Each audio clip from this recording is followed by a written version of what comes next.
وہ جانتی تھی کہ اذلان کے دل میں اس کے لیے کوئی جگہ نہیں ہے، اور دادی جان کی لاکھ کوششوں کے باوجود وہ پتھر پگھلنے والا نہیں ہے۔ اگلی صبح کا سورج طلوع ہوا تو ہانیہ کے چہرے پر مایوسی کے سائے گہرے تھے۔ اس نے امید بالکل ختم کر دی تھی کہ اذلان اس کا ایڈمیشن کروائے گا یا اس کی تعلیم کے بارے میں کوئی بھی مثبت قدم اٹھائے گا۔ وہ اپنے کمرے میں بستر کے کنارے خاموش بیٹھی تھی اور ہاتھوں میں پکڑی ہوئی کتاب کے صفحات الٹ پلٹ رہی تھی، مگر اس کا دھیان کہیں اور ہی تھا۔ آج حویلی میں ایک عجیب سا سکوت تھا کیونکہ دادی جان گھر پر نہیں تھی۔ تایا جان کی طبیعت کچھ ناساز تھی اور دادی جان انہیں چیک اپ کے لیے اسپتال لے کر گئی ہوئی تھی۔ ہانیہ اکیلی تھی اور اسے اپنی تنہائی کا شدت سے احساس ہو رہا تھا۔ وہ سوچ رہی تھی کہ شاید اب اسے اپنی تعلیم کا خواب ہمیشہ کے لیے دفن کرنا پڑے گا، کیونکہ اذلان کی مرضی کے بغیر اس گھر میں پتہ بھی نہیں ہلتا تھا، اور اذلان نے کل رات صاف ظاہر کر دیا تھا کہ وہ ہانیہ کے لیے اپنا قیمتی وقت برباد نہیں کرے گا۔ ابھی وہ انہی مایوس کن سوچوں میں گم تھی کہ اچانک کمرے کے دروازے پر آہٹ ہوئی۔ ہانیہ چونکی اور دروازے کی طرف دیکھا۔ اس کے وہم و گمان میں بھی نہیں تھا کہ اس وقت وہاں کون آ سکتا ہے۔ دروازہ کھلا اور اذلان خانزادہ اندر داخل ہوا۔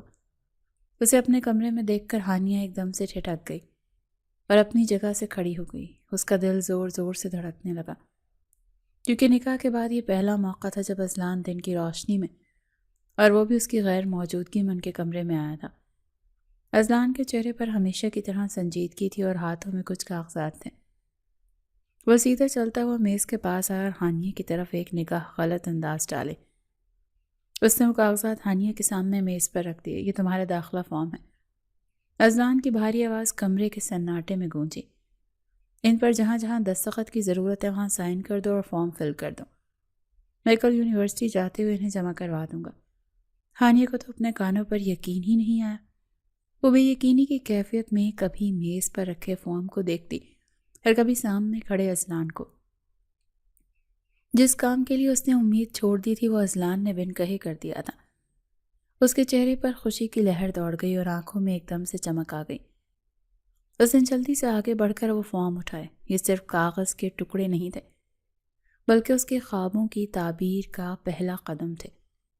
ہانیہ کی خوشی چھپائے نہیں چھپ رہی تھی۔ وہ اذلان کی طرف مڑی اور انتہائی تشکر بھرے لہجے میں بولی، تھینک یو اذلان، بہت بہت شکریہ آپ کا۔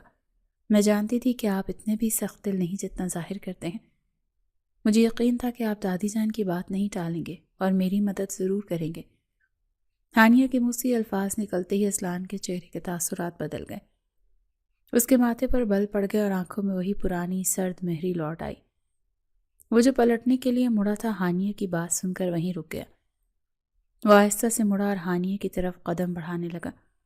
اس کی چال میں ایک ایسا تکبر اور غصہ تھا جس نے ہانیہ کی خوشی کو گھنا دیا۔ اذلان چلتا وہ ہانیہ کے بالکل قریب آ کر رک گیا۔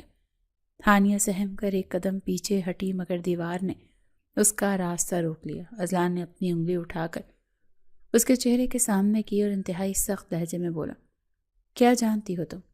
اذلان کی آواز میں کاٹ تھی، یہی کہ میں نے یہ سب کچھ تمہارے لیے کیا ہے۔ اگر تم اس خوش فہمی میں مبتلا ہو تو فوراً اس خیال کو اپنے دماغ سے جھٹک دو۔ ہانیہ حیرت اور دکھ سے اس کا چہرہ دیکھنے لگی۔ اس کی مسکراہٹ سمٹ چکی تھی۔ اذلان نے اپنی بات جاری رکھی۔ اس کا لہجہ مزید تلخ ہوتا گیا، میں نے یہ داخلہ فارم صرف اور صرف دادی جان کی خوشی کے لیے لا کر دیے ہیں۔ دادی جان چاہتی تھی کہ تم پڑھو اور میں ان کا دل نہیں توڑ سکتا۔ اس کا مطلب ہرگز یہ نہیں ہے کہ میں تمہاری تعلیم یا تمہارے مستقبل میں کوئی دلچسپی رکھتا ہوں۔ ہانیہ نے کچھ کہنا چاہا مگر الفاظ اس کے حلق میں اٹک گئے۔ اذلان کا رویہ اس کے لیے تکلیف دہ تھا۔ سنو ہانیہ، اذلان نے دیوار پر ہاتھ رکھے اسے اپنے حصار میں لیا۔ اس کی آنکھوں میں نفرت واضح تھی۔ اس خوش فہمی میں کبھی مت رہنا کہ میں تمہیں دل سے قبول کروں گا یا تمہاری ہر فرمائش پوری کروں گا۔ تم اس عورت کی بیٹی ہو جس نے ہمارے خاندان کا سکون برباد کیا تھا۔ تم نے اور تمہاری ماں نے میری خوشیاں مجھ سے چھینی ہیں۔ میرا بس چلتا تو میں تمہارا سایہ بھی اس گھر پر نہ پڑنے دیتا۔ ہانیہ کا دل ان الفاظ سے چھلی ہو گیا تھا۔ وہ سر جھکائے کھڑی تھی اور اس کے ہاتھ میں پکڑے کاغذات لرز رہے تھے۔ اذلان نے اسے خاموش دیکھ کر اپنی بات کا اختتام ایک وارننگ پر کیا، یہ فارم فل کر کے رکھ دینا، اور خبردار جو تم نے یہ سوچنے کی غلطی بھی کی کہ میرے دل میں تمہارے لیے کوئی نرم گوشہ پیدا ہو گیا ہے میں جو کچھ بھی کر رہا ہوں یہ صرف ایک مجبوری ہے اور دادی کا حکم۔ ایسی امیدیں لگانے کی کوشش بھی مت کرنا جو کبھی پوری نہ ہو سکتی ہوں۔ اذلان نے اسے حقارت سے دیکھا اور ایک جھٹکے سے پیچھے ہٹ گیا۔ وہ اپنی بات کہہ چکا تھا اور ہانیہ کو اس کی اوقات یاد دلا چکا تھا۔ اس نے مڑ کر دروازے کی طرف قدم بڑھائے اور کمرے سے باہر نکل گیا۔ ہانیہ وہیں دیوار کے ساتھ لگی کھڑی رہی۔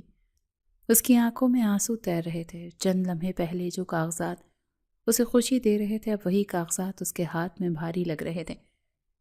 اذلان نے واضح کر دیا تھا کہ یہ احسان نہیں بلکہ ایک سمجھوتا ہے، مگر ہانیہ کے دل کے کسی کونے میں ابھی بھی ایک موہم سی امید باقی تھی۔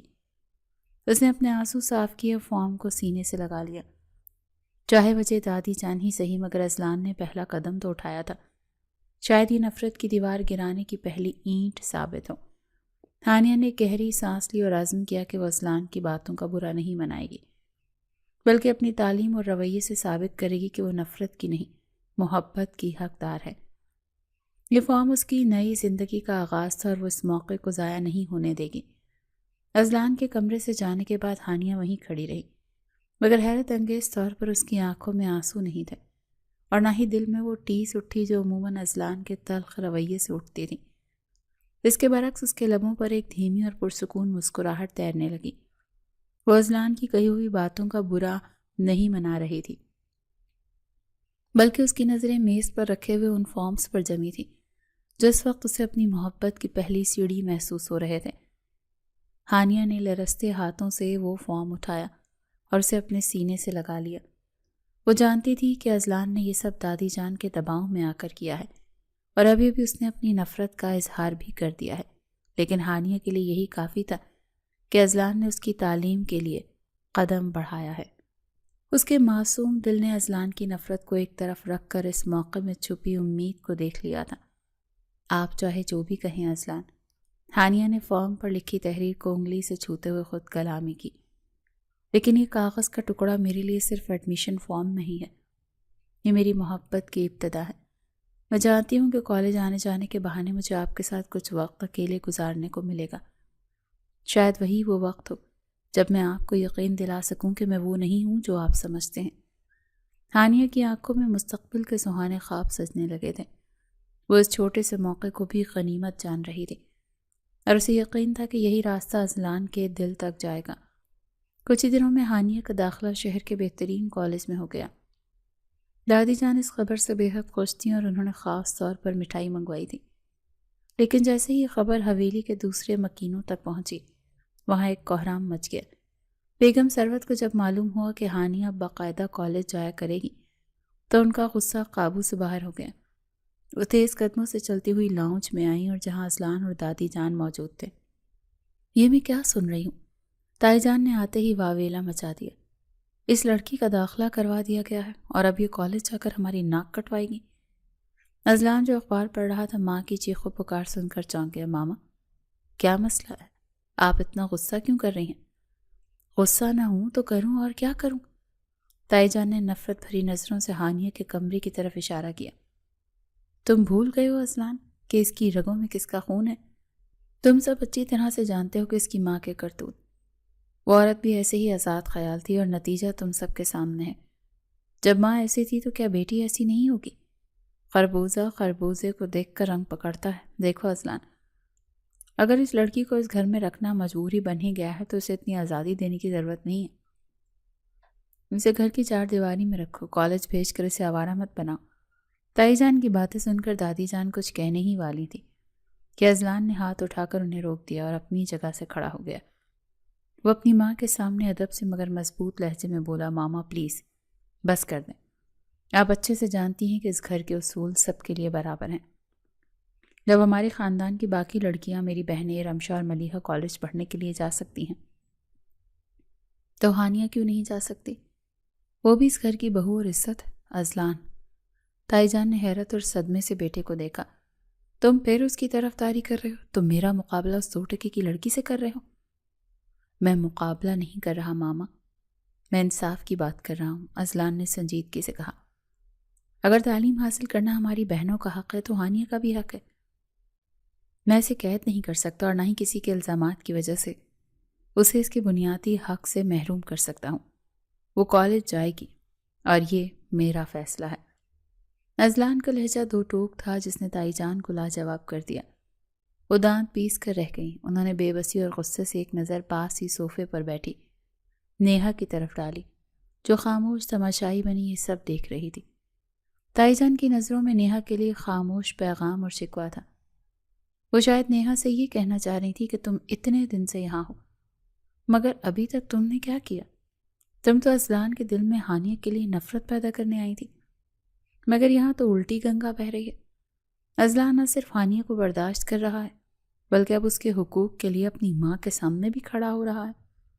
نیہا نے تائی جان کی نظروں کا مفہوم سمجھ لیا اور اس کے چہرے پر بھی ایک شیطانی عزم ابھر آیا۔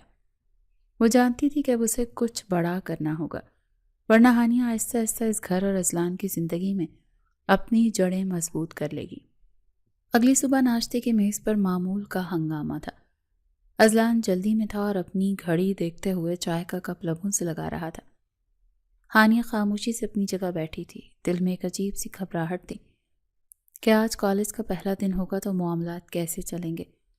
ابھی وہ انہی سوچوں میں تھی کہ اذلان نے کپ میز پر رکھتے ہوئے ایک دم ہانیہ کی طرف دیکھا اور سپاٹ لہجے میں مخاطب ہوا، ہانیہ صبح ٹائم سے کالج کے لیے ریڈی ہو جانا، میں نے وین لگوا دی ہے تمہاری۔ اذلان کا یہ جملہ سنتے ہی ہانیہ کے ہاتھ سے نوالا چھوٹ گیا، وہ ہکا بکا رہ گئی اور بے اختیار اس کے منہ سے نکلا، وین؟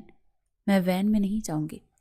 اس کا لہجہ اتنا فیصلہ کن تھا کہ میز پر موجود سب لوگ چونک گئے۔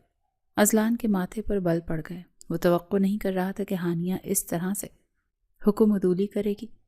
اس نے خفگی سے پوچھا، کیوں نہیں جاؤ گی تم وین میں؟ کیا مسئلہ ہے اس میں؟ ہانیہ بھی جواب دینے کے لیے الفاظ ڈھونڈ ہی رہی تھی کہ دادی جان، جو خاموشی سے یہ سب سن رہی تھی، فوراً بول پڑی، ہاں ٹھیک ہی کہہ رہی ہے بچی، یہ وین میں نہیں جائے گی۔ دادی جان نے اپنی کرسی پر پہلو بدلتے ہوئے اذلان کو گھورا۔ پہلے ہی دنیا طرح طرح کی باتیں کرتی ہے، اگر یہ وین میں دھکے کھاتی جائے گی تو نہ جانے لوگ کتنے الزام لگائیں گے میری بچی پر۔ یہ کوئی عام لڑکی نہیں، خانزادہ خاندان کی بہو، اور اسے اسی شان سے جانا چاہیے۔ اذلان نے بے چارگی سے دادی کو دیکھا۔ لیکن دادی جان؟ کوئی لیکن ویکن نہیں۔ دادی جان نے اپنا حتمی فیصلہ سنایا، تم خود چھوڑ کر آؤ گے اور خود ہی لے کر آؤ گے۔ آج سے یہ ذمہ داری تمہاری ہے۔ اذلان جھنجھلا گیا، دادی جان آپ جانتی ہیں نا میرے کام کی نوعیت، میں کبھی یہاں ہوتا ہوں اور کبھی وہاں، میٹنگز ہوتی ہیں، سائٹس پر جانا ہوتا ہے، میں روزانہ اس طرح پابند نہیں ہو سکتا۔ دادی جان نے اطمینان سے جواب دیا، جب تم نہیں ہوگے تو ڈرائیور لے آئے گا اسے، تمہیں اتنا فکر مند ہونے کی ضرورت نہیں ہے، لیکن صبح تم گھر سے نکلتے ہو تو ساتھ اسے بھی ڈراپ کر سکتے ہو۔ بس میرا فیصلہ اٹل ہے۔ اذلان نے گہری سانس لی اور سر جھکا لیا۔ وہ جانتا تھا کہ دادی جان کے حکم کے آگے اس کی ایک نہیں چلنی۔ دوسری طرف نیہا یہ سب سن کر اندر ہی اندر کڑ رہی تھی، لیکن وہ کچھ بول نہ سکی۔ اگلی صبح حویلی میں ایک الگ ہی منظر تھا۔ نیہا حسب معمول یونیورسٹی جانے کے لیے تیار ہو کر نیچے آئی۔ پچھلے کئی دنوں سے وہ اذلان کے ساتھ ہی اس کی گاڑی میں جا رہی تھی اور اسے عادت ہو چکی تھی کہ اذلان اسے ڈراپ کرتا ہے۔ وہ بڑے ناز و انداز سے چلتی ہوئی ڈائننگ ٹیبل کے پاس آئی جہاں اذلان ناشتہ کر رہا تھا۔ ہانیہ بھی وہیں موجود تھی اور کالج جانے کے لیے تیار کھڑی تھی۔ اذلان نے نیہا کو آتے دیکھا تو چائے کا گھونٹ بھرا اور کچھ توقف کے بعد بولا، نیہا تم آج ڈرائیور کے ساتھ یونیورسٹی چلی جاؤ۔ نیہا کو جیسے کرنٹ لگا ہو، اس نے حیرت سے اذلان کو دیکھا۔ اسے اپنی سماعت پر یقین نہیں آیا۔ وہ تو روزانہ اذلان کے ساتھ جاتی تھی، تو پھر آج اچانک یہ تبدیلی کیوں؟ اس کے ذہن میں فوراً یہ خیال آیا کہ شاید اذلان آج کام پر نہیں جا رہا۔ کیوں؟ نیہا نے فوراً سوال کیا، کیا تم آج آفس نہیں جا رہے؟ اذلان نے نیپکن سے منہ صاف کیا اور کرسی سے اٹھتے ہوئے بولا، جانا تو ہے لیکن… وہ کہتے کہتے رک گیا اور ایک نظر خاموش کھڑی ہانیہ پر ڈالی۔ وہ نیہا کو وضاحت دینے میں ہچکچا رہا تھا کہ اسے ہانیہ کو چھوڑنے جانا ہے۔ ابھی اذلان کوئی بہانہ تراشنے ہی والا تھا کہ دادی جان نے پھر سے میدان سنبھال لیا۔ وہ نیہا کے چہرے پر موجود سوالیہ نشان اور غصے کو بھانپ گئی تھی۔ وہی اس کے ساتھ آج اس کی بیوی جائے گی۔ دادی جان نے مسکراتے ہوئے نیہا کو دیکھا، مگر ان کی مسکراہٹ میں ایک کاٹ تھی۔ تم تو یہاں کی مہمان ہو نیہا، ڈرائیور کے ساتھ بھی جا سکتی ہو۔ ویسے بھی بیوی تو اپنے شوہر کے ساتھ ہی گاڑی میں بیٹھتی اچھی لگتی ہے۔ ہے نا؟ دادی جان کا یہ جملہ نیہا کے لیے کسی تماچے سے کم نہیں تھا۔ اس کا چہرہ غصے سے سرخ ہو گیا اور وہ ہونٹ بھینچ کر رہ گئی۔ وہ سمجھ گئی کہ یہ سب دادی جان کی کارستانی ہے۔ اس نے نفرت بھری نظروں سے ہانیہ کو دیکھا جو سر جھکائے کھڑی تھی، مگر نیہا کو اس کے جھکے ہوئے سر میں بھی اپنی شکست نظر آ رہی تھی۔ اذلان خاموش رہا، اس نے کوئی رد عمل ظاہر نہیں کیا اور گاڑی کی چابی اٹھا کر باہر کی طرف بڑھ گیا۔ ہانیہ نے دادی جان کی طرف دیکھا، جنہوں نے اسے آنکھوں ہی آنکھوں میں حوصلہ دیا، اور پھر وہ بھی اذلان کے پیچھے چل پڑی۔ دادی جان کے دو ٹوک فیصلے اور اذلان کے یوں ہانیہ کو ساتھ لے جانے کے بعد ڈائننگ ٹیبل پر ایک عجیب سی خاموشی چھا گئی، مگر یہ خاموشی کسی طوفان سے کم نہیں تھی۔ نیہا تو غصے سے پیر پٹکتی ہوئی اپنے کمرے کی طرف بھاگ گئی تھی، لیکن اس کے جانے کے بعد وہاں موجود خواتین کے درمیان زبانی جنگ شروع ہو چکی تھی۔ تائی جان کا چہرہ غصے کی شدت سے تمتما رہا تھا۔ وہ اپنی ساس کے سامنے تو بول نہیں سکتی تھی، مگر اب ان کا سارا غبار اندر ہی اندر کھول رہا تھا۔ چچی جان جب تک خاموش تماشائی بنی، سب کچھ دیکھ رہی تھی اور دل ہی دل میں صورتحال سے لطف اندوز ہو رہی تھی۔ اب موقع غنیمت جان کر بول پڑی، ارے بھابھی جان۔ چچی جان نے طنزیہ مسکراہٹ کے ساتھ تائی جان کی دکھتی رگ پر ہاتھ رکھا، آپ تو بڑے دعوے کر رہی تھی کہ نیہا کے آتے ہی سب ٹھیک ہو جائے گا۔ آپ کہہ رہی تھی کہ نیہا چند دنوں میں اذلان کے دل میں ہانیہ کے لیے اتنی نفرت پیدا کر دے گی کہ وہ اسے اس گھر سے نکال باہر کرے گا، لیکن یہاں تو معاملہ ہی الٹ نظر آ رہا ہے۔ تائی جان نے تیکھی نظروں سے دیورانی کو گھورا، کیا مطلب ہے تمہارا نورین؟ مطلب تو صاف ہے بھابھی۔ چچی جان نے مزید جلتی پر تیل چھڑکا، لگتا ہے ہماری بڑی بھی، یعنی کہ ہماری ساس کسی بھی طرح ہانیہ کو اذلان کی زندگی سے نکلنے نہیں دیں گی۔ وہ جس طرح سے ڈھال بن کر اس لڑکی کے سامنے کھڑی ہو جاتی ہیں، مجھے تو نہیں لگتا کہ آپ کی کوئی بھی چال کامیاب ہو پائے گی۔ تائی جان جل کر خاک ہو گئی تھی۔ انہوں نے میز پر ہاتھ مارا، بکواس بند کرو نورین۔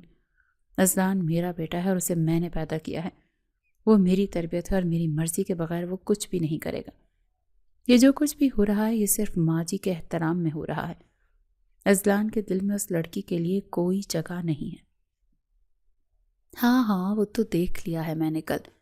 چچی جان باز نہ آئی، جس طرح وہ کل ہانیہ کے لیے بولا تھا اور آج اسے ساتھ لے کر گیا ہے، مجھے تو لگتا ہے کوئی جادو کر دیا ہے اس جادوگرنی نے اذلان پر۔ آپ کی بہن کی بیٹی نیہا تو منہ دیکھتی رہ گئی اور وہ بازی لے گئی۔ چچی جان کی باتیں تائی جان کے سینے میں آگ لگا رہی تھی، مگر وہ اس حقیقت سے انکار نہیں کر سکتی تھی کہ حالات ان کے ہاتھ سے نکلتے جا رہے ہیں۔ دوسری طرف نیہا اپنے کمرے میں بستر پر اوندھے منہ لیٹی رو رہی تھی، یا شاید رونے کا ڈرامہ کر رہی تھی۔ اسے اپنی بے عزتی کا شدید احساس ہو رہا تھا۔ کچھ دیر بعد جب اذلان واپس آیا اور اسے نیہا کی ناراضگی کا علم ہوا تو وہ سیدھا اس کے کمرے میں گیا۔ اذلان جانتا تھا کہ نیہا کو سنبھالنا ضروری ہے، ورنہ گھر کا ماحول مزید خراب ہوگا۔ نیہا، اذلان نے کمرے میں داخل ہو کر اسے آواز دی۔ نیہا نے کوئی جواب نہیں دیا اور رخ پھیرے رکھا۔ اذلان بیڈ کے کنارے بیٹھ گیا اور نرمی سے بولا، چلو اٹھو نیہا، اب بس بھی کرو، تیار ہو جاؤ، میں تمہیں بھی یونیورسٹی چھوڑ دوں گا۔ نیہا نے جھٹکے سے سر اٹھایا تو اس کی آنکھوں میں غصہ اور شکوہ تھا۔ بس رہنے دو اذلان، مجھے تمہاری کسی ہمدردی کی ضرورت نہیں ہے۔ یہ تم کیا کہہ رہی ہو؟ اذلان نے اسے سمجھانے کی کوشش کی۔ میں ٹھیک ہی کہہ رہی ہوں، نیہا پھٹ پڑی۔ تمہاری خاطر میں اتنی دور سے امریکہ سے سب کچھ چھوڑ چھاڑ کر یہاں آئی اور تم اپنی اس ان پڑھ بیوی کے نخرے اٹھانے میں لگے ہوئے ہو۔ مجھے یہاں ذلیل کروانے کے لیے بلایا ہے تم نے۔ نیہا تم غلط سمجھ رہی ہو، اذلان نے بات کرنا چاہی۔ میں کچھ غلط نہیں سمجھ رہی، نیہا نے روتے ہوئے دھمکی دی۔ یا تو یہ سب دادی جان کی وجہ سے ہے یا پھر تم بدل گئے ہو۔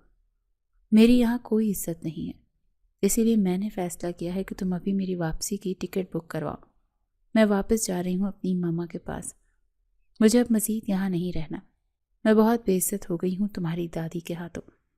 اذلان نے گہری سانس لی۔ وہ جانتا تھا کہ نیہا جذباتی ہو رہی ہے۔ ایسا کچھ نہیں ہے نیہا، تم جانتی ہو کہ دادی جان گھر کی بڑی ہیں اور ہمارے خاندانی نظام میں بڑوں کی بات ٹالی نہیں جاتی۔ ان کی ہر بات ماننا ہماری مجبوری ہے۔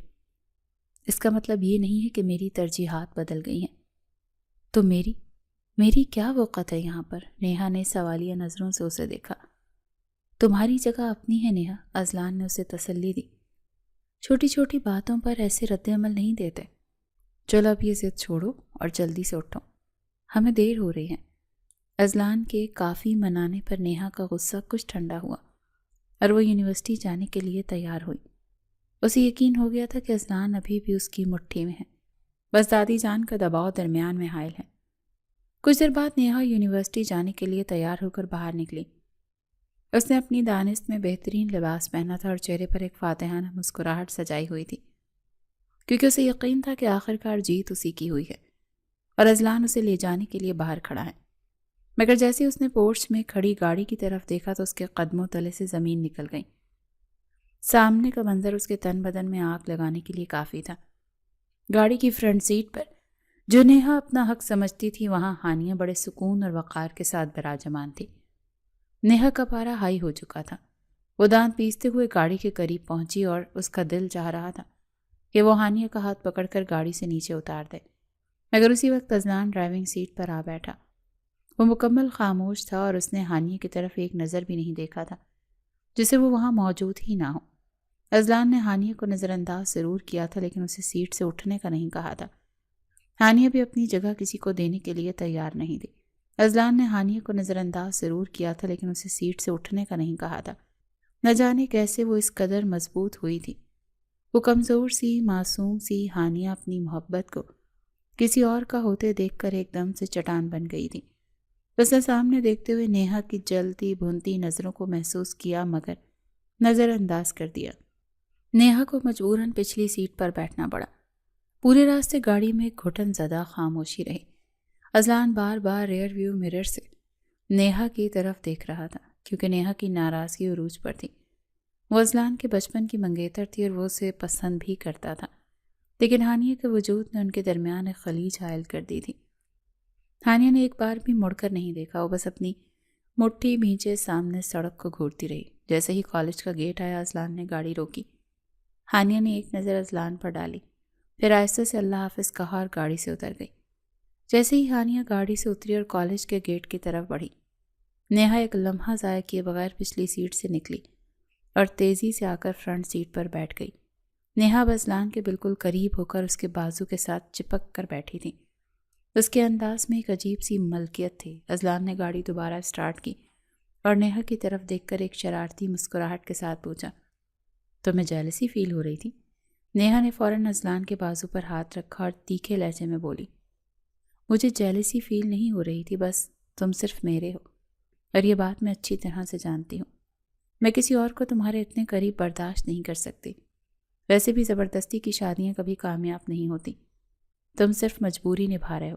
اذلان نے اسٹیئرنگ وہیل گھماتے ہوئے سڑک پر نظریں جمائیں اور ایک گہری سانس لی۔ اس کے لہجے میں اب شرارت کی بجائے سنجیدگی تھی۔ ایسی بھی بات نہیں ہے نیہا، اذلان نے دھیمے لہجے میں کہا، کبھی کبھی وہ شخص آپ کے دل میں محبت پیدا کر دیتا ہے جس کے بارے میں آپ نے کبھی سوچا بھی نہیں ہوتا۔ انسان کے اختیار میں کچھ نہیں ہوتا۔ اذلان نے نیہا کو چھیڑنا چاہا تھا، مگر نیہا کو یہ مذاق بالکل پسند نہیں آیا۔ وہ غصے سے اذلان کی طرف دیکھنے لگی۔ اس کی آنکھوں میں خوف اور نفرت بیک وقت امڑ آئی۔ خبردار اذلان، نیہا نے وارننگ دینے والے انداز میں کہا، اگر تمہارے دل میں کبھی بھی ہانیہ کے لیے محبت آئی تو میں ہمیشہ کے لیے تمہیں چھوڑ کر چلی جاؤں گی۔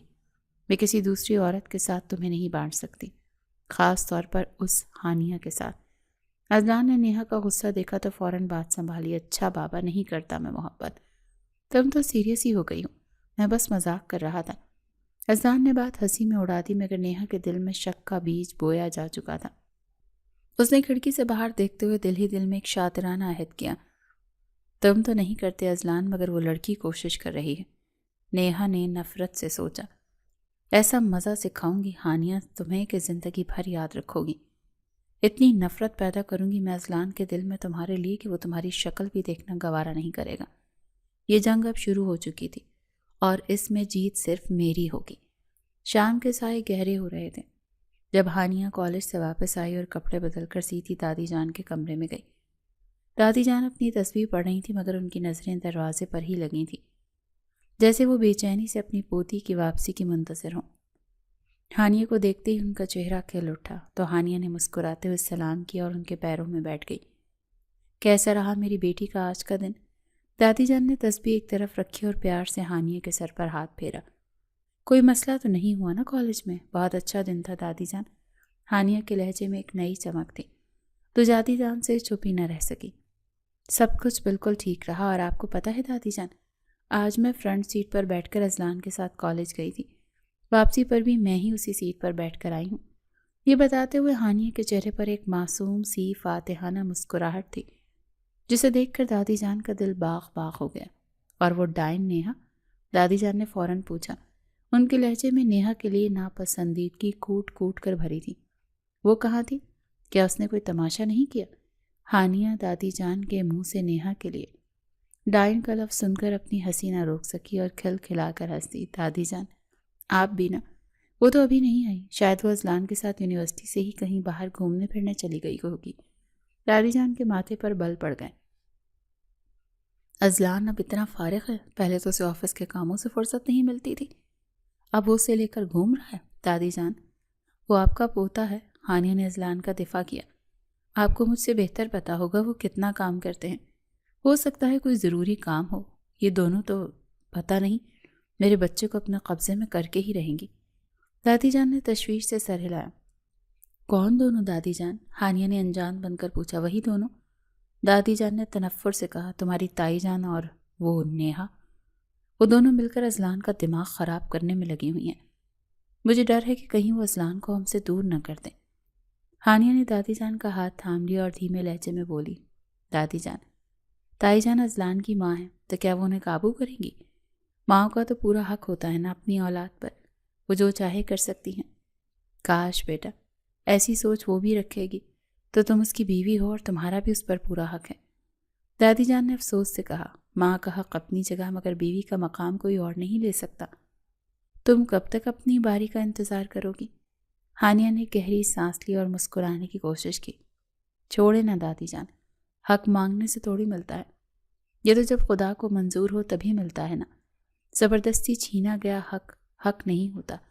لیکن آپ فکر نہ کریں، میں ہمت نہیں ہاروں گی، مجھے یقین ہے کہ مجھے میرا حق ضرور ملے گا، بس تھوڑا صبر کرنا پڑے گا۔ دادی جان ہانیہ کی سمجھداری پر نثار ہو گئی۔ تمہارا یہی صبر تو مجھے امید دلاتا ہے، لیکن بس میں چاہتی ہوں کہ میری زندگی میں تم اور اذلان ہنسی خوشی اپنی زندگی گزارو۔ میں اپنی آنکھوں سے تمہیں بستا ہوا دیکھنا چاہتی ہوں۔ اگر میں آج آنکھیں میچ گئی تو کل کو کون دیکھے گا تمہیں؟ مجھے فکر لگی رہتی ہے تمہاری، ایسے تو میں سکون سے مر بھی نہیں سکوں گی۔ دادی جان کی یہ باتیں سن کر ہانیہ کا دل تڑپ اٹھا۔ اس نے فوراً اپنا ہاتھ دادی جان کے منہ پہ رکھ دیا۔ اس کی آنکھوں میں آنسو تیرنے لگے۔ بس کریں دادی جان، ہانیہ کی آواز بھر آ گئی۔ آپ ایسی باتیں کیوں کر رہی ہیں؟ خدا کے لیے ایسی باتیں مت کریں، آپ کو پتہ ہے نا کہ میں آپ سے کتنی محبت کرتی ہوں۔ نانوں کے بعد ایک آپ ہی تو ہیں میری زندگی میں، جن سے میری زندگی میں رونق ہے، جو مجھے اپنا سمجھتی ہیں۔ اگر آپ نہ ہوتی تو میری زندگی تو بالکل مرجھا جائے گی، میں بالکل اکیلی ہو جاؤں گی دادی جان۔ ہانیہ جذباتی ہو کر دادی جان کے گلے لگ گئی۔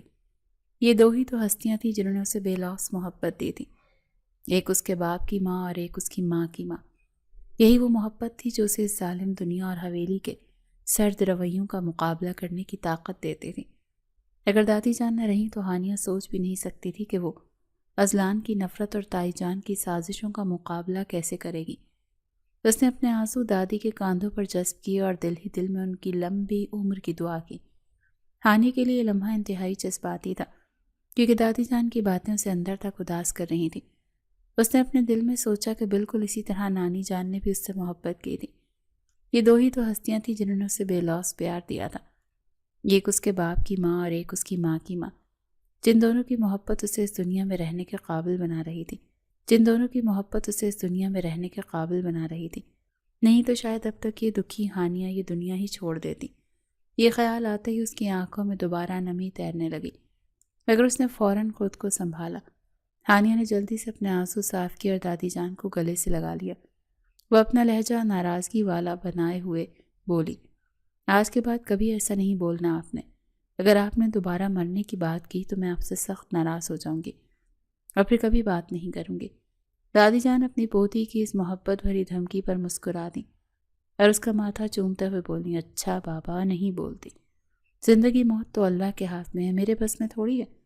جب بلاوا آئے گا تبھی جاؤں گی نا، ابھی تو مجھے بہت سے کام کرنے ہیں۔ ہانیہ بھی دادی جان کی مسکراہٹ دیکھ کر مسکرا دی اور شرارتی لہجے میں بولی، بالکل، ابھی تو آپ نے بہت سے کام کرنے ہیں۔ خوشبو صرف مہکتی نہیں ہے بلکہ it defines your personality and it makes you feel more confident. ایک ایسا کانفیڈنس جو صرف آپ کو ہی نہیں بلکہ سامنے والے کو بھی یاد رہتا ہے۔ یہ ایک نہ ختم ہونے والا امپریشن چھوڑ جاتی ہے۔ عربین سینٹس کی رائل سیریز صرف ان لوگوں کے لیے ہے جو اپنی پہچان کو محسوس کروانا چاہتے ہیں اور ایک رائل ٹچ سامنے والے کے ذہن پہ چھوڑنا چاہتے ہیں۔ رائل عود اینڈ رائل مسک، دو ایسی خوشبوئیں جو ایک دوسرے سے مختلف ہوتے ہوئے بھی آپ کے سٹائل کو ایک کمپلیٹ آئیڈینٹی دیتی ہیں، جہاں ڈگنیٹی اور سکون دونوں ایک ساتھ محسوس ہوتے ہیں۔ The royal series by Arabian scents, it's not for every one, کیونکہ اصلی لگژری محسوس ہوتی ہے، دکھائی نہیں دیتی۔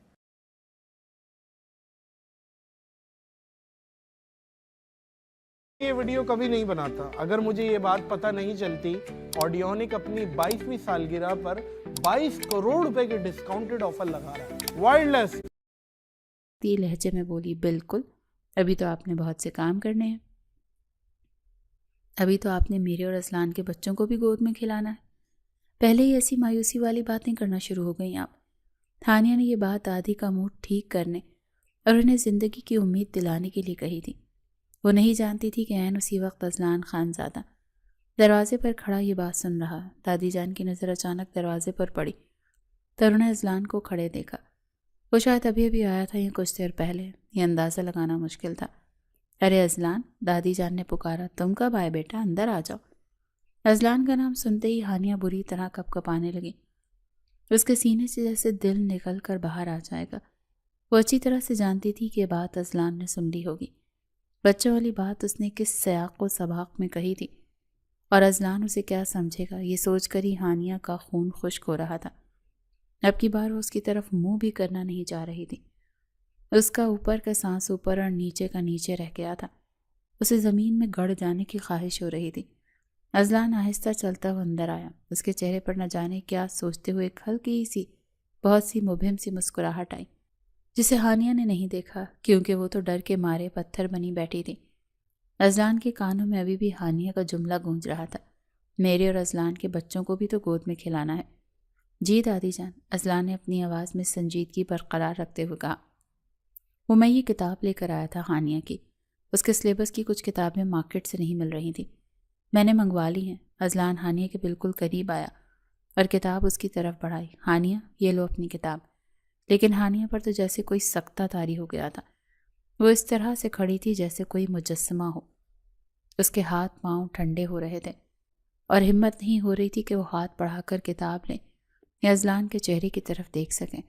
اسے لگ رہا تھا کہ اذلان ابھی اس کا مذاق اڑائے گا یا غصہ کرے گا کہ وہ ایسی خواب کیوں دیکھ رہی ہے۔ دادی جان نے ہانیہ کو کوہنی ماری، لے لو بیٹا، اذلان تمہارے لیے کتاب لایا ہے۔ ہانیہ نے چونک کر کانپتے ہوئے ہاتھوں سے کتاب تھامی اور بمشکل شکریہ ادا کرنے کے لیے لب ہلائے، مگر آواز نہ نکل سکی۔ اذلان نے گہری نظر ہانیہ کے جھکے ہوئے اور سر اور سرخ پڑتے کانوں پر ڈالی اور پھر دادی جان کو اللہ حافظ کہہ کر وہاں سے چلا گیا۔ اذلان کمرے سے تو نکل گیا اور اپنے کمرے کی طرف بڑھ رہا تھا، لیکن بار بار ہانیہ کے وہ الفاظ اس کے کانوں میں گونج رہے تھے، ہمارے بچوں کو گود میں کھلانا ہے۔ اذلان نے اپنے ماتھے پر ہاتھ پھیرا اور خود کلامی کی، یہ مجھے کیا ہو رہا ہے؟ میں کیوں ہانیہ کے بارے میں بار بار سوچ رہا ہوں؟ اذلان اپنے کمرے کے دروازے پر رک گیا۔ اس کے دل میں ایک عجیب سی ہلچل تھی۔ اذلان اپنے کمرے کے دروازے پر رک گیا، جو اسے سمجھ نہیں آ رہی تھی۔ نہیں نہیں اذلان خان زادہ، اس نے سر جھٹکا، میں تو نیہا سے محبت کرتا ہوں، میں ہانیہ کے بارے میں ایسے کیسے سوچ سکتا ہوں؟ یہ صرف دادی کی باتیں ہیں جو اس کے دماغ میں بھری ہوئی ہیں، میرا اس سے کوئی جذباتی تعلق نہیں ہے۔ یہ کہتے کہتے وہ خاموش ہو گیا کیونکہ اس کا دل اس کی زبان کا ساتھ نہیں دے رہا تھا۔ وہ اندر ہی اندر جان چکا تھا کہ ہانیہ کی معصومیت اور وہ جملہ اسے کہیں نہ کہیں متاثر کر گیا ہے، چاہے وہ اس کا اعتراف کرے یا نہ کرے۔ اگلی شام حویلی میں معمول کی مصروفیات تھیں۔ گھر کی خاص ملازمہ جو عموماً اذلان کے کمرے کی صفائی اور چائے پانی کا خیال رکھتی تھی، آج کسی کام میں بری طرح مصروف تھی۔ ہانیہ نے دیکھا کہ اذلان کی شام کی چائے کا وقت ہو چکا ہے اور ابھی تک کوئی لے کر نہیں گیا۔ اسے خیال آیا کہ اگر چائے لیٹ ہو گئی تو اذلان کی ناراضگی کا سامنا کرنا پڑے گا۔ ہانیہ نے خود ہی چائے بنانے کا فیصلہ کیا۔ اس نے ٹرے تیار کی اور کچن سے نکلی۔ سیڑھیاں چڑھتے ہوئے اس کے دل میں دھڑکا سا لگا ہوا تھا۔ وہ جانتی تھی کہ اس وقت اذلان عموماً اپنے اسٹڈی روم میں فائلز دیکھنے میں مصروف ہوتا ہے۔ اس نے دل ہی دل میں منصوبہ بنایا کہ وہ خاموشی سے چائے کی ٹرے کمرے میں رکھے گی اور اذلان کے آنے سے پہلے واپس آ جائے گی تاکہ اس کا سامنا نہ کرنا پڑے۔ ہانیہ دبے پاؤں اذلان کے کمرے کے دروازے تک پہنچی۔ دروازہ ہلکا سا کھلا ہوا تھا۔ اس نے آہستگی سے دروازہ دھکیلا اور اندر داخل ہو گئی۔ کمرے میں خاموشی تھی جس نے اسے یقین دلایا کہ اذلان واقعی یہاں نہیں ہے۔ وہ قدرے اطمینان کے ساتھ سینٹر ٹیبل کی طرف بڑھی۔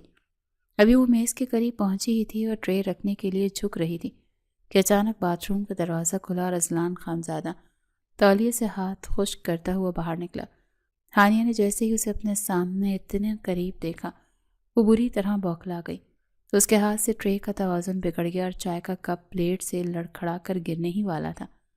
دھیان سے اذلان نے بجلی کی سی تیزی سے آگے بڑھ کر ہانیہ کے ہاتھ کو تھام لیا اور کپ کو گرنے سے بچا لیا۔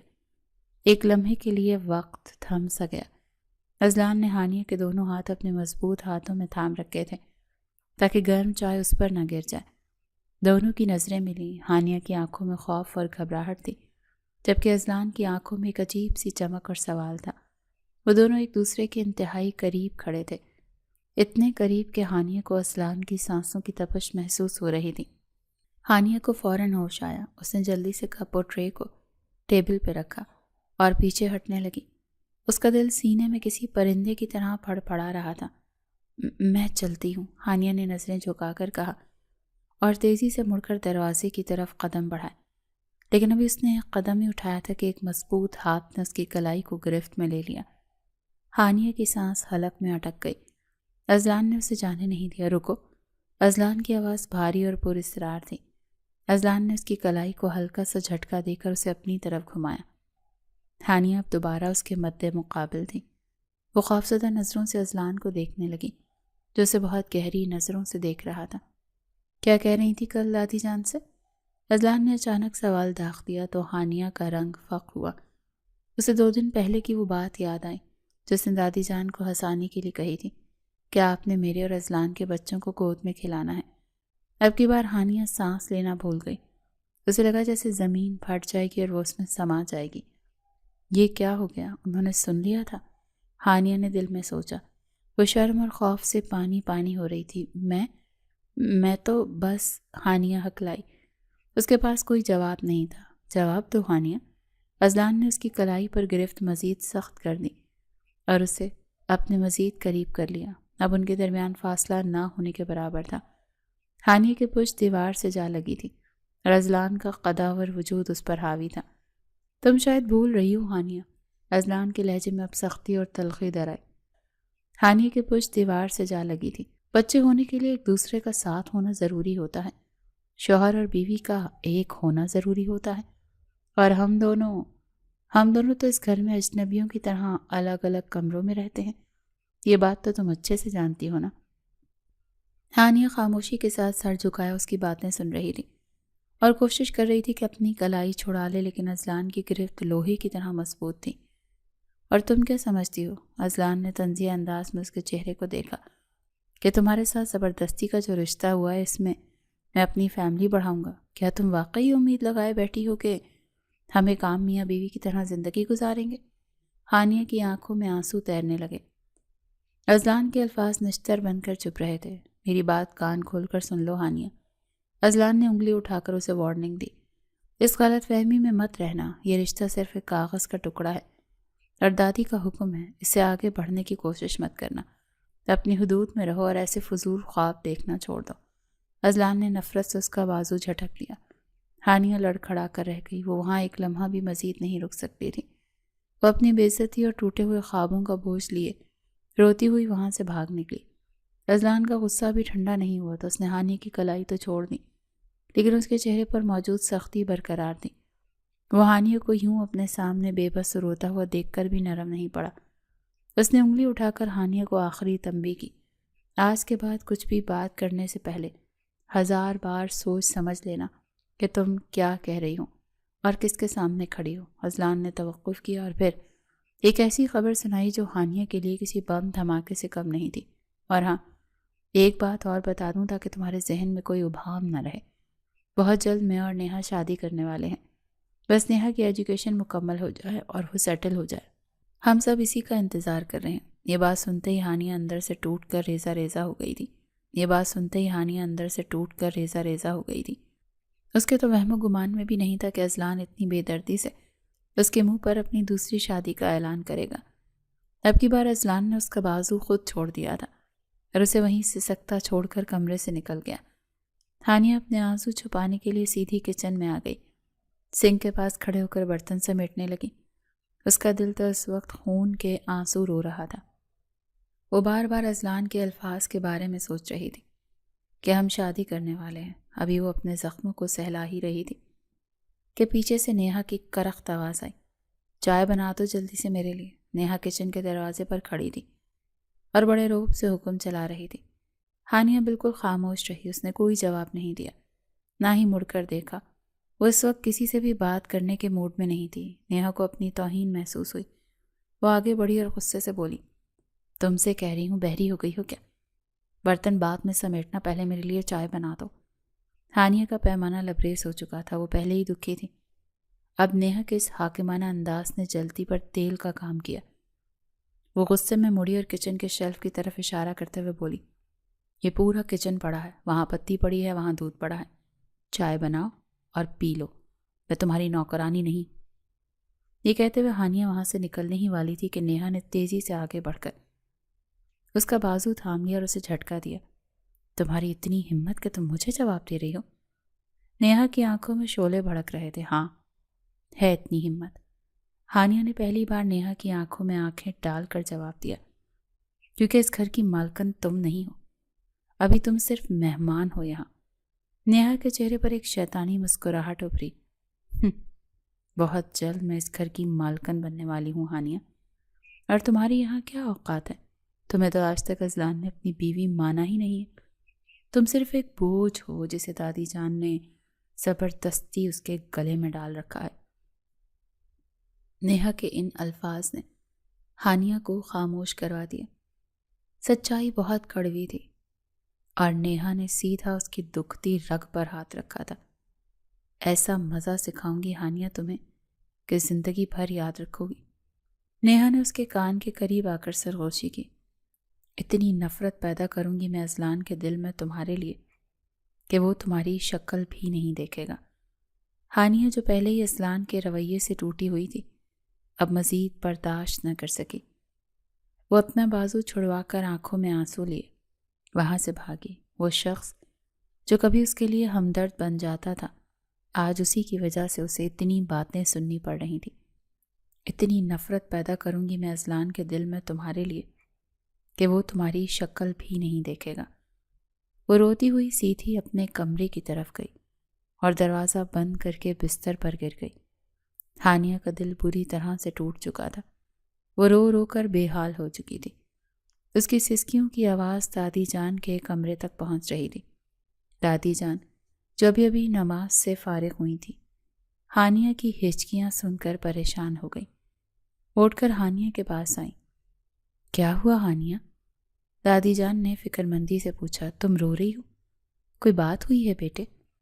اپنی دادی کو نہیں بتاؤ گی؟ ہانیہ نے سر نفی میں ہلایا۔ وہ اس وقت اپنا دکھ بانٹنے کی حالت میں بھی نہیں تھی۔ دادی جان، میں اس وقت کوئی بات نہیں کرنا چاہتی، پلیز مجھے اکیلا چھوڑ دیں۔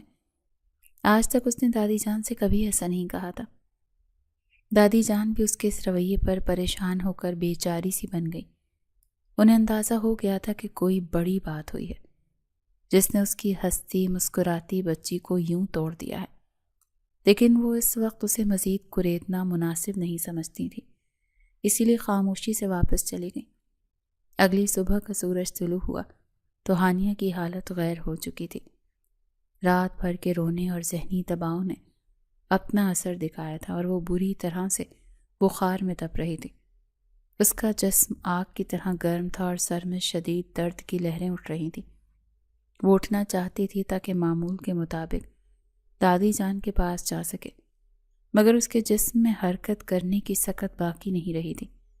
دادی جان جو فجر کی نماز کے بعد ہانیہ کا انتظار کر رہی تھی، جب کافی دیر تک وہ نہ آئیں تو تشویش میں مبتلا ہو گئی۔ وہ خود چل کر ہانیہ کے کمرے میں آئیں۔ ہانیہ، دادی جان نے کمرے میں داخل ہوتے ہی دیکھا کہ ہانیہ ابھی تک بستر پر لیٹی ہے، جو کہ اس کی عادت کے خلاف تھا۔ دادی جان جلدی سے اس کے سرہانے پہنچی اور اس کی پیشانی پر ہاتھ رکھا۔ ہائے اللہ! دادی جان کے منہ سے بے اختیار نکلا، ہانیہ، تمہیں تو بہت تیز بخار ہے بیٹی، تم تو تپ رہی ہو، تم نے دادی کو بتایا کیوں نہیں؟ ہانیہ نے بمشکل اپنی بھاری پلکیں اٹھا کر دادی کو دیکھا۔ اس کے ہونٹ خشک ہو چکے تھے۔ میں ٹھیک ہوں دادی جان۔ اس کی آواز اتنی کمزور تھی کہ بمشکل سنائی دی۔ کہاں ٹھیک ہو؟ خاک ٹھیک ہو تم؟ دادی جان پریشانی اور خفگی کے ملے جلے تاثرات کے ساتھ بولی۔ اتنا تیز بخار ہے بچی تمہیں، اور تم کہہ رہی ہو کہ ٹھیک ہو؟ میں ابھی اذلان کو بلاتی ہوں، وہ تمہیں اسپتال لے کر جائے گا۔ نہیں دادی جان، ہانیہ نے اٹھنے کی ناکام کوشش کی۔ اذلان کو مت بلائیں، وہ ناراض ہوں گے۔ میں دوائی لے لوں گی تو ٹھیک ہو جاؤں گی۔ چپ کر جاؤ تم۔ دادی جان نے اسے لیٹے رہنے کا اشارہ کیا اور پاس کھڑی ملازمہ کو حکم دیا، جاؤ، جلدی جاؤ اور اذلان کو بلا کر لاؤ۔ کہو دادی جان بلا رہی ہیں، بہت ضروری کام ہے۔ ملازمہ بھاگتی ہوئی گئی اور چند ہی لمحوں بعد اذلان خانزادہ کمرے میں موجود تھا۔ وہ بھی سو کر اٹھا تھا اور نائٹ سوٹ میں ہی تھا، مگر دادی جان کا پیغام سن کر فوراً آ گیا تھا۔ وہ جانتا تھا کہ ہانیہ صبح سویرے اٹھ جاتی تھی، اسی لیے اسے اس وقت بستر پر دیکھ کر وہ چونکا۔ جی دادی جان، خیریت؟ اذلان نے سوالیہ نظروں سے دادی جان کو دیکھا۔ ارسلان، دیکھو ہانیہ کی حالت۔ دادی جان نے فکر مندی سے کہا، اسے بہت تیز بخار ہے، اسے فوراً اسپتال لے جاؤ۔ بخار ہے؟ ہانیہ کو؟ اذلان نے ایک لمحے کے لیے چونک کر ہانیہ کی طرف دیکھا، جو کمبل میں لپٹی کانپ رہی تھی۔ اذلان کے دل میں ایک پل کے لیے فکر جاگی، لیکن پھر فوراً ہی اسے کل رات کی تلخ کلامی اور ہانیہ کا رویہ یاد آ گیا۔ اس کے ماتھے پر شکنیں ابھر آئیں۔ اذلان بیٹھ کے قریب آیا اور قدرے سرد لہجے میں بولا، اٹھو ہانیہ، ہسپتال چلتے ہیں۔ ہانیہ نے نفی میں سر ہلایا۔ اس کی انا اور خودداری اسے اجازت نہیں دے رہی تھی کہ وہ اس شخص کا سہارا لے جس نے کل رات اسے دھتکارا۔ نہیں جانا مجھے کہیں بھی، میں ٹھیک ہوں، کچھ نہیں ہوا مجھے، آپ جائیں۔ اذلان کو اس کے انکار پر غصہ آ گیا۔ ہانیہ، میں کہہ رہا ہوں نا کہ اٹھو، بچوں والی ضد مت کرو، دادی جان پریشان ہو رہی ہیں۔ میں نے کہا نا میں ٹھیک ہوں، ہانیہ نے کراتے ہوئے کہا۔ بخار کی شدت سے اس کا جسم ٹوٹ رہا تھا۔ اذلان، کھڑے کیا دیکھ رہے ہو، اٹھاؤ اسے، دادی جان نے سختی سے کہا۔ اذلان نے آگے بڑھ کر ہانیہ کے کاندھوں پر ہاتھ رکھا۔ چلو شاباش، اٹھنے کی کوشش کرو۔ ہانیہ نے دانت بھینچ کر اٹھنے کی کوشش کی۔ اس نے بیڈ سے پاؤں نیچے لٹکائے اور کھڑی ہونے لگی، مگر جیسے ہی اس نے زمین پر پاؤں رکھا، اس کا سر بری طرح سے چکرا گیا۔ بخار اور کمزوری کی وجہ سے اس کی ٹانگوں نے اس کا بوجھ اٹھانے سے انکار کر دیا اور وہ لڑکھڑا کر گرنے ہی والی تھی کہ اذلان نے مستعدی سے آگے بڑھ کر اسے تھام لیا۔ دھیان سے اذلان نے محسوس کیا کہ ہانیہ کا جسم واقعی تپ رہا ہے۔ اس نے ہانیہ کو سہارا دیا اور تقریباً اسے اپنے ساتھ چلاتے ہوئے کمرے سے باہر لے گیا۔ ہانیہ کا سارا بوجھ اذلان پر تھا۔ اسے سہارا دے کر پورچ میں کھڑی گاڑی تک لے کر آیا۔ ڈرائیور ابھی نہیں آیا تھا، اسی لیے اذلان نے خود ڈرائیونگ سیٹ سنبھالی۔ اذلان نے ہانیہ کو فرنٹ سیٹ پر بٹھایا اور سیٹ بیلٹ لگائی۔ پھر وہ خود گھوم کر دوسری طرف آیا اور ڈرائیونگ سیٹ پر بیٹھ کر گاڑی سٹارٹ کی۔ گاڑی سڑک پر روانہ ہوئی تو ہانیہ نے اپنی آنکھیں بند کر لیں اور سر سیٹ کی پشت سے ٹکا دیا۔ اذلان بار بار کنکھیوں سے اسے ہی دیکھ رہا تھا۔ ہانیہ کی خاموشی اور بیماری اسے بے چین کر رہی تھی۔ آخر اس سے رہا نہ گیا اور وہ بول پڑا، 100 دفعہ کہا ہے تمہیں کہ اتنا کام نہ کیا کرو۔ اذلان کا لہجہ سخت تھا، مگر اس سختی میں فکر چھپی تھی۔ گھر میں ملازموں کی فوج ہے، مگر تمہیں ہر کام خود کرنے کا شوق ہے۔ خود کا خیال رکھا کرو ہانیہ، تم سمجھتی کیوں نہیں ہو؟ ہانیہ خاموش رہی۔ اس کی آنکھیں بند تھیں اور چہرہ سپاٹ تھا۔ اذلان نے سٹیئرنگ وہیل پر گرفت مضبوط کی۔ سن رہی ہو نا میں کیا کہہ رہا ہوں؟ جب تک تم اس گھر میں ہو میری ذمہ داری ہو۔ اگر تمہیں کچھ ہو گیا تو دادی جان مجھے معاف نہیں کریں گی۔ میں نہیں چاہتا کہ تمہاری وجہ سے گھر میں کوئی نیا مسئلہ کھڑا ہو۔ ہانیہ ابھی بھی خاموشی کے ساتھ سیٹ سے ٹیک لگائے اسی کی باتیں سن رہی تھی، لیکن کوئی جواب نہیں دے رہی تھی۔ اس کی یہ غیر معمولی خاموشی اذلان کو کھٹکنے لگی۔ وہ تو ہمیشہ جواب دیتی تھی یا کم از کم ہوں ہاں کرتی تھی، مگر آج وہ بالکل ساکت تھی۔ اذلان نے اسے یوں خاموش بیٹھے دیکھ کر کچھ پریشان ہوا۔ اسے لگا کہ شاید ہانیہ ناراضگی کی وجہ سے جواب نہیں دے رہی، یا شاید بخار کی شدت زیادہ ہے۔ ہانیہ، اذلان نے پکارا مگر کوئی جواب نہیں آیا۔ اذلان کی تشویش بڑھ گئی۔ اس نے فوراً سڑک کے کنارے گاڑی روک دی۔ گاڑی روکتے ہی وہ ہانیہ کی طرف جھکا۔ ہانیہ، تم ٹھیک ہو؟ ہانیہ آنکھیں موندے اسی طرح لیٹی تھی۔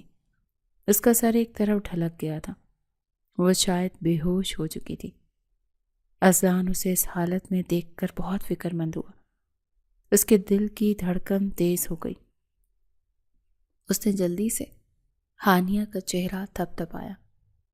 ہانیہ، اٹھو، ہانیہ، آنکھیں کھولو۔ اذلان کی آواز میں اب واضح گھبراہٹ تھی۔ اس نے ہانیہ کا ہاتھ پکڑا جو بے جان محسوس ہو رہا تھا۔ وہ اسے بار بار پکار رہا تھا، اسے جھنجھوڑ رہا تھا، لیکن ہانیہ کچھ نہیں بول رہی تھی۔